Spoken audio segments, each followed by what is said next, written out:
صحابہ کے دور میں نا لوگ کہیں گے یہ مراقبہ اس اسٹائل میں کہ ایک جگہ بیٹھ کے کرنا، یہ صحابہ سے کہاں ثابت ہے؟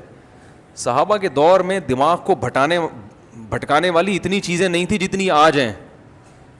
موبائل ہر ایک کے پاس ہے، ٹیلی ویژن، بزنس، کاروبار، دنیا، ایک آبادی بھی اتنی بڑھ گئی ہے، ہر دوسرا آدمی الگ ڈیزائن کا آپ کو ملے گا.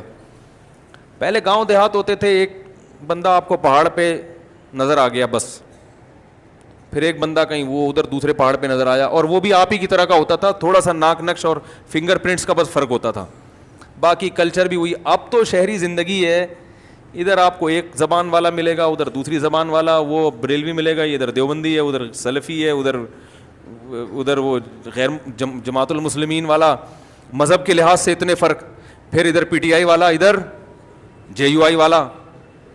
تو پھر جب موبائل کھولو گے تو ایک پی ٹی آئی کی فضیلت پر ایک تقریر ملے گی، ایک جے یو آئی کی فضیلت پر ملے گی، پھر ایک عمران خان کے خلاف، پھر ایک مولانا فضل الرحمان کے خلاف.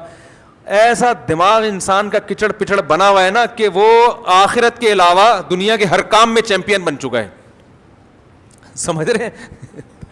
تو اس میں ضروری ہوتا ہے کہ باقاعدہ ایک جگہ بیٹھ کر دماغ کو فوکس کیا جائے کسی ایک طرف.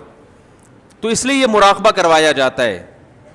صحابہ کے دور میں اس کی ضرورت نہیں تھی. آج اس کی مراقبہ تو وہ لوگ بھی کرتے تھے مگر باقاعدہ ایک جگہ بیٹھ کے نہیں. تو آج ایک جگہ بیٹھ کے کچھ ٹائم نکال کے کروایا جاتا ہے مراقبہ.